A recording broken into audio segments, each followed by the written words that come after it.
Folks, it's good to be here this morning. Amen.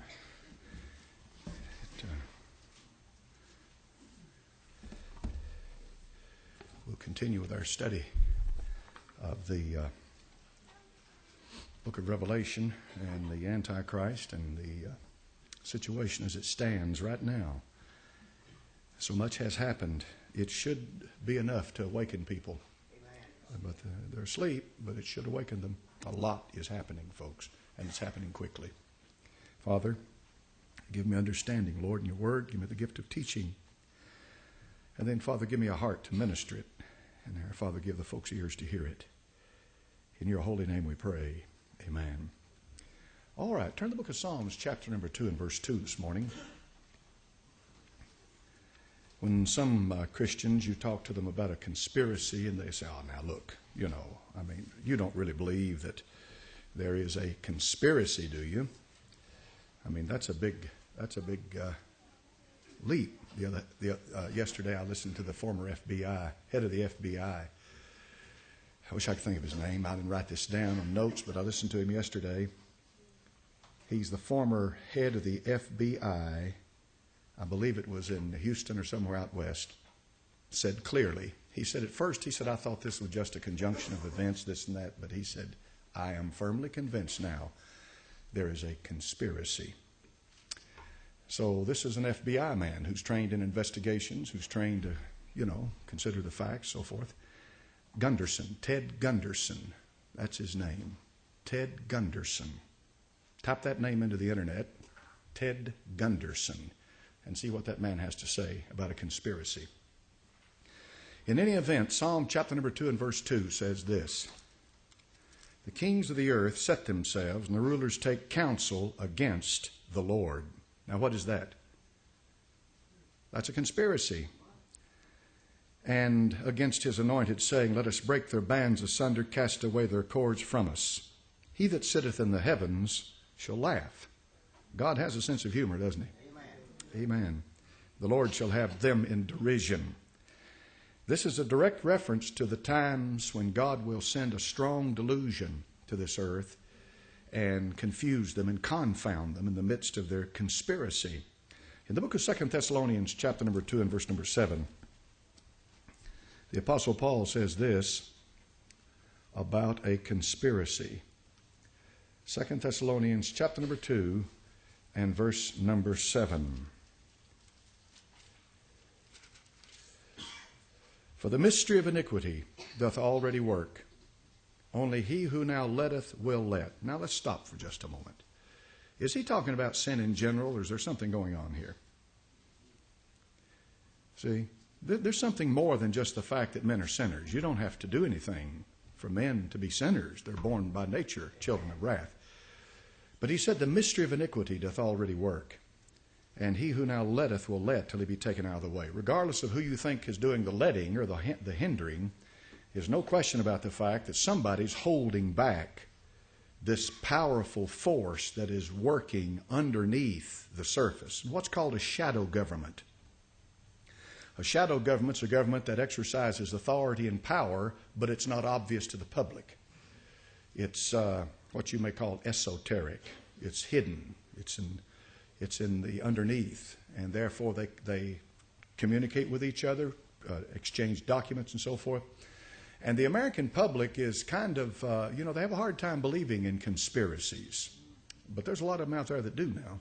An awful lot of folks do believe today that something is happening, something's going on. There's somebody, something, some entity, some group conspiring. In 1 Corinthians chapter number 4 and verse number 5, the apostle says this, and then we'll move on. 1 Corinthians 4:5, I firmly believe in a conspiracy. Therefore judge nothing before the time till the Lord come, who will bring both to light the hidden things of darkness, and will make manifest the counsels of the heart, and then shall every man have praise of God. You've heard of the Illuminati. Usually, if you run a trace on it, you'll find that Adam Weishaupt in the 1700s started what's called the Illuminati, the illumined ones, the enlightened ones, people who have knowledge that you don't have. the Bohemian Grove, the Skull and Bones Society, the Bilderbergers, any secretive organization, and there are many of them around the world that are working toward a one world government. International bankers, I've told you about the Rothschilds, who probably are the richest family on this earth and by far richer than anyone else, who in the 1800s had a wealth of $6.5 billion that was known. In terms of $1850, $6.5 billion, just translated to the terms of 2008 dollars, you're looking at a pile of money. Ranges, estimates run, and there's no way to know for certain, but estimates run anywhere from 300 to 400 to 500 trillion dollars. That's a pile of money. The national debt, United States, stands at $9 trillion. That's 9,000 billion dollars. That's a lot of money. That's a lot of money. Fact of the matter is, these are astronomical figures. These are figures that this go beyond, understanding. What do you compare it with? What's that mean? Well, how much is $1 trillion? What's that? How do you compare it? See? Well, if you had $9 trillion, how much of Knoxville could you buy up? That'd be a good way to look at it, I'm talking about every lock, stock, and barrel piece of land, business in this whole town, in East Tennessee for that matter, or maybe for the whole state of Tennessee for that matter. Because Tennessee, I don't know how many we have in the state now. I think it's something like 7 or 8 million, 10 million, I don't know. Tennessee, maybe it's over 10 million now. I know back when I was a kid in high school, it was only about 3 million in the whole state of Tennessee. New York City had more people in it than the whole state of Tennessee did when I went to high school. I remember that for sure. And I think New York now is running something like 8, 9 million. Chicago, 6, 7 million. Los Angeles, somewhere in there, 6, 7 million. That's a bunch of people. But these cities have more people in them than the whole state of Tennessee. But in any event, $9 trillion is a lot of money. That's a lot of money. The national debt is $9 trillion. Who do we owe that money to? That's a good thing. That's a good study. You'll find that you'll run a lot of rabbit trails in it. You'll find that you'll run to a lot of dead ends in it. You'll find that a lot of people who speak as if they don't know what they're talking about. You'll find they'll lead you off into a fog somewhere. Who do we owe this money to? You'll have one that says, well, we owe it to ourselves. Oh, is that true? So we're paying ourselves interest. Is that right? And, garbage like that. No, we don't owe $9 trillion to ourselves. We owe it to somebody. For example, yesterday, I nosed around in a place and discovered something on the History Channel. And this blew my mind. And this, I'm saying, is the History Channel. So you can document this if you want to. That the bankers, American bankers in World War II, bankrolled Adolf Hitler. I thought to myself, now this is quite a thing, but this is the History Channel. This is not some fly-by-night news organization coming from the left wing nowhere, the right wing nowhere. It's the History Channel, and it's easy to find. And they say that the Swiss got the blame for all of it, that Swiss banks bankrolled Hitler, but come to find out, the banks were banking both sides, bankrolling both sides, because one would be a winner. And whoever was the winner, you'd reap enormous benefits from it. So we're talking about international bankers with the Rothschilds. We're talking about the Rothschilds. We're talking about the Rothschilds. These people are enormously wealthy. They still are. As a matter of fact, they've got a website. I got on it the other day, did a little nosing around. If you want to borrow a few $1 trillion, if you've got enough assets, they'll loan it to you. It says plainly on their website that they deal with governments, corporations, and qualified individuals. I'm sure I'm not qualified. I mean, would like to borrow $1 billion? I wonder what payments on $1 billion would be. The Rothschilds, the Warburgs, the Oppenheimers, and the Schiffs were the four groups came together to form what's called a banking cartel in the late 1800s, early 1900s, controlling the movement and flow of money and the cost of money throughout the world. Lesser banks, smaller banks, borrow their money from the big banks. The big banks are the ones who control it. Don't worry about these local banks here in Knoxville. They're just out here like you are, surviving. You may work in one of these banks, so forth and so on. They're trying to make a living. They're trying to profit. I'm talking about international bankers that loan money to governments. The United States owes $9 trillion to somebody. Somebody has enough money, or some group has enough money to loan the United States $9 trillion. That's a pile of money. The interest on that is astronomical. Paul Warburg in February the 17th, 1950, addressing the U.S. Senate, said this, quote, "We shall have one world government, whether or not we like it. The only question is whether world government will be achieved by conquest or consent," unquote. He said this to the U.S. Senate, February the 17th, 1950. This is James Paul Warburg, the son of Paul Moritz Warburg, who lived from 1868 to 1932, who was the first, I think he was the president or the chairman of the Federal Reserve Board that was started in 1913 on Jekyll Island outside of Georgia. He became one of the founders of the CFR that was started in 1921, 8 years after the Federal Reserve. The Council on Foreign Relations states very clearly, without question, that its purpose is to seek a one world government, that mankind must live under a one world government in order to survive. Rick Warren, America's pastor, bragged in Syria that he was a member of the CFR, the Council on Foreign Relations, therefore identifying himself with those who are seeking a one world government. It'd be interesting, instructive for you if you just log on to the internet, get on Rick Warren's website, and see what he has to say about the peace plan, the universal peace plan that he has for the world, how that they're going to reach the world with a message of peace. We're not interested in reaching the world with a message of peace. We're interested in reaching the world with the gospel of Jesus Christ. Let him explain to you and define the gospel, and you'll be surprised at how far he is from what you believe. The gospel is the death, the burial, or resurrection of Jesus Christ, the only Savior of mankind. Faith in him is the only way to heaven. He is the only Savior there is. It's not faith in peace. It's not faith in yourself. It's not faith in government. It's not faith in faith. It's faith in the Lord Jesus Christ. So we've talked about this, brought you down to the CFR and the one world government, and let you know what's going on as far as a government is concerned. You can see how that religion and the bankers and all are merging together into one. Yesterday I listened to Mr. Rockefeller, David Rockefeller, as he gave a speech about 20 years ago, talking about the need to control the populations of the world, saying the populations of the world in places like Africa and so forth are out of hand. People are starving to death. And he talked about how that you need to work within the framework of religion, and you don't want to offend anyone's religion. You'll notice how the United States of America has gone way out of its way to make certain that they did not offend the Muslim in this country, because we have a lot of Muslims in America, a lot of them. And so therefore the United States had to redefine what the Muslims believed and create this peaceful Muslim, and fed that to the American public.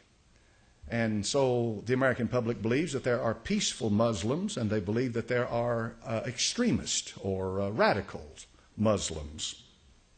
A Muslim is a person who follows the teachings of the Quran. Islam means that he has submitted to the teachings of the Quran. And the Quran is interpreted by the Hadith.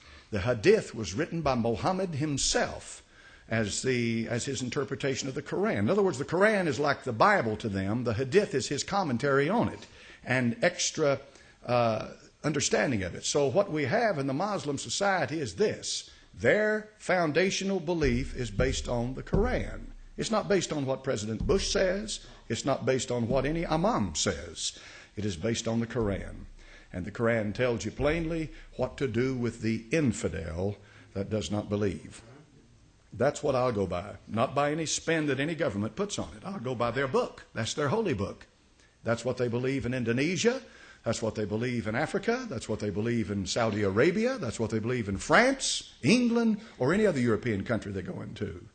Same thing. It'd be instructive for you to begin to read about what's happening with the Muslim community in Europe. You'd be amazed at what's going on. The head of the Church of England, the Archbishop of Canterbury, not the head, but he's second to the head. The head of the Church of England's the Queen. But the Archbishop of Canterbury is second to the Queen, head of the church. And he said this the other day. He said, well, it may be necessary for us in England to allow the Muslims to administer their Sharia law when it comes to their settling their own disputes about marriage and so forth and so on. Now, Sharia law says that if you steal a loaf of bread, they whack your hand off. Sharia law is a very archaic, deadly law. Well, he got a lot of kickback on that from his own clergy, and so he respun it and said, "Well, what I meant was this." Always remember when somebody comes out later and says, "Well, what I meant was this." No, you meant what you said. You're just spinning it now so people can accept it. So in any event, technology, I've talked about the RFID chip, radio frequency ID. I've told you how that chip is already being used. That chip's going to be proliferating in the next few years. They're going to put it in clothing. They use it to identify and to track. To identify and track. The RFID chip's purpose is to identify and to track. They put the chip on you. They've identified the product, the person, whatever. They've got the chip on you. They can track you wherever you go. That's the purpose of the RFID chip. Not only is it insidious in that matter, but it's insidious in this matter. They can not only identify and track you, that chip is necessary to buy or sell because they're going to create that system, and they have this ability to turn it on or turn it off. So therefore, if you become rebellious against the one world government, they can turn your chip off. When they turn your chip off, you can't scan anything, you can't buy anything if you had a pocket full of money. You can't buy or sell unless your chip's on. I read somewhere in the Bible where the Antichrist controlled the ability to buy or sell. Don't be caught in the darkness, folks. And then the borders. I talked about the North American Union. Have you heard anything in the past week in the controlled media about the North American Union? You're not going to. Except for Lou Dobbs on CNN. Lou Dobbs, to his credit, has said quite a bit about it. And he's gotten pretty belligerent about it. And I don't blame him. And he looked into the camera and said, now why is it that the President of the United States feels like that he is such an elitist and the group around him that they can bring this country into an agreement like that with two foreign nations and never bring it either before the Congress, the Senate, or the American people? Don't even know anything about it. Yet it is going to affect you profoundly. This is from this morning's Knoxville News Sentinel that I read off the internet. Listen to this article. Marty Davis, Knoxville News Sentinel, Sunday, February the 24th, 2008, under the heading of Knox Medium Income Stagnant. Now, if you get the Sunday paper, you'll be able to read that this afternoon. I don't normally take the Sunday paper, but for some reason I happen to see that. I want to take a little section from this paper, from this article. This is from your Knoxville News Sentinel. The prosperity that followed World War II benefited all income groups. All boats rose with the tide, Pope said. All right. An economy that shifted from manufacturing jobs that paid a good wage to low-paying service sector jobs has resulted in a surge in the working poor, according to the report. Since 2001, there has basically been no wage improvements for workers. The only group for which earnings in 2006 exceeded those of 2000 consisted of households in the top 5% of their earnings. You know who that is? Those are the people who've got the money. They're getting richer. You're getting poorer. For everyone else, earnings were lower, the report states. In 1990, between 3 and 4 of every 10 Knox County workers were counted in the service sector. Now, that's a broad spectrum, and you'd have to get them to define what they mean by the service sector.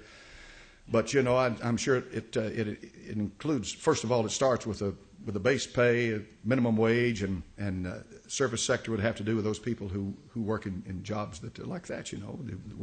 You work in a hospital, your maintenance or what have you, and all kinds of jobs in service sector, okay? Now, by 2000, that had risen to almost 5 in 10.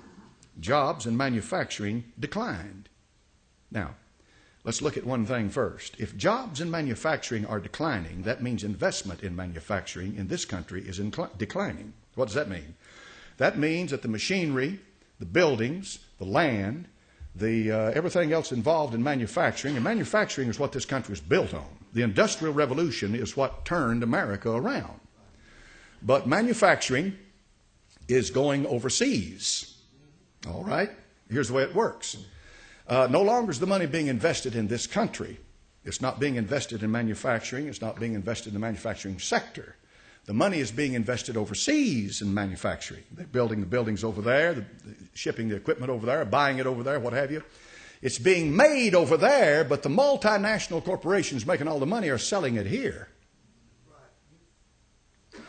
And both of the Democratic presidential nominees have mentioned that fact time and again. And I'm not getting into politics this morning. Believe me, I'm not jumping on anybody's bandwagon.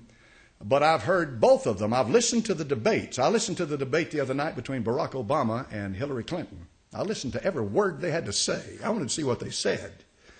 And one of the things they brought out was the fact that these corporations in America are getting rich. How are they getting rich? They're getting rich by using cheap labor overseas to build a product, bring it back into this country and sell it at a high dollar. They're not going to sell it over there where they make poverty wages. They bring it back into America and sell it at high dollars. Does that sound right to you? Is there a problem with that? They're taking the jobs away from Americans, your manufacturing jobs, where you can make a decent wage, make a living to pay your bills and feed your family. That's all. You're not going to get rich working for another man. Forget it. But at least you can pay your bills. See? But you're not going to pay your bills when the wages drop into poverty wages and you're paying $3.35 for a gallon of gasoline. You're not going to pay your bills long. And TVA's raising its rates. It raised its rates twice in the last 2 weeks. Rate increase number 1 was associated with one thing, but rate increase number 2 is the worst one. Fuel cost went up. So your rates with TVA, which of course is passed on to KUB, and KUB, what do they do with their rates when they get a rate increase? They write me a letter every month. I get a letter from KUB every month. They increase my rates. They increase your rates. Bottom line is that when Exxon's CEO retires with a $400 million retirement, I hope he makes it. If he watches his P's and Q's, he'll make it. $400 million retirement. He retires with that. Exxon CEO. Posted the largest profits of any corporation in the history of the United States of America. Now let's look at some economics. Simple things. All right. Barrel of crude goes to $100. Okay. Exxon pays more for its oil. All right. Exxon pays more for its oil. It has to pass that cost on to you. You pay more for your gasoline. Okay. All right. All right. I understand that. You understand that? You understand that a Saudi sheikh and Kuwait, you understand how rich each individual in Kuwait is? You understand all the money that the transfer of wealth from the United States to these Arab countries? Do you realize what's happening? The funnel, the pipeline going that way is a lot bigger than it is coming this way. They're bringing oil in here, but the money's going out. But anyway, you're paying $100 for a barrel of crude. It just jumped over $100 a barrel, as a matter of fact, and now it's dropped, I think, back below. But anyway, simple fact. They pay more for the oil, you pay more for the gas. Okay, you can live with that. But why are they making such profit? If it's all related to the cost of a barrel of oil and producing gasoline, these refineries, and the transportation of the gasoline and so forth, why are they making such a huge profit? I'm talking about not just a profit. Everybody's got a profit. That's the way the economy works. But this astronomical profit. You ever ask yourself that question? And then why is it that once they get a gas price up so high and then the oil crude drops back down, The gas price may fluctuate a little bit up and down, but it continues to climb. Why is that? You know why? As the fuel costs go up, your wages go down, and it levels the playing field for all except the richest and the poorest. It produces in this country a lower class where the Mexican can mingle in with the what pay, and you can pay the Mexican the same as you're paying you. And what happens here is that this North American Union is leveling the playing field, and the middle class is being moved out. And the rich are getting richer, and they are rich, folks. Money's money. It's not burning up. It's not being destroyed. That money's going somewhere. Wealth is being transferred somewhere. If you're not making more for what you're doing now than you were 6 years ago, but you're paying more, then somebody's getting that money. Right? Now, does that bother you? Why is it that there's nobody running for the presidency of this country that stands up and gives out the simple facts and says, there's something bad going wrong? See, there's something wrong here. Well, here's what's wrong. They're creating a one-world government. And they're creating a serfdom in that one-world government. And they're taking your political power away from you in that one-world government so they can rule over you in that one-world government. They're putting the American people in a situation where they don't even know what's going on because a shadow government is doing these things. Did you know that in Mexico, all you got to do is get on the web, run a few references. In Mexico, they are starting a North American superhighway that will go from Mexico through the United States into Canada. What's the purpose of that highway? Carry all those goods out of Mexico up through America, into Canada, into America, distribute them throughout the country. A massive superhighway. You ask them about it and they'll say there is no such thing in the works. But why are they working at it? And that right now in Mexico, they already have 2 ports set aside where the Chinese can bring those big ships loaded with Chinese goods into Mexico. Now, here's what's going to happen. Customs. Do you know when you bring something in the United States of America that you have to go through customs? Where do you go through customs at? At the port of entry. I've been through it a few times. You know, I've been overseas. Every time I come back in the country, you go through customs. Certain things they don't let you bring in the country. They don't let you bring fruit into the country and so forth and so on. All right? So you come through customs. Customs means that they are protecting the sovereignty of this nation. You cross the border, you have to be inspected. You know what they're going to do? They're going to move customs down into Mexico. That when it comes into Mexico, it has passed customs. And instead of being checked at the border with America, this is this North American Free Trade Union. This is this North American, we're all in it together. Canada, United States, and Mexico. Can you imagine how easy it'd be to load up a ship in China with opium and all this other stuff and send it right up through Mexico, right straight into the United States of America? This is coming. Our country as we know it is changing. It already has. It already has. The 2 presidential candidates, Democrat presidential candidates, when asked about this, and here's a question.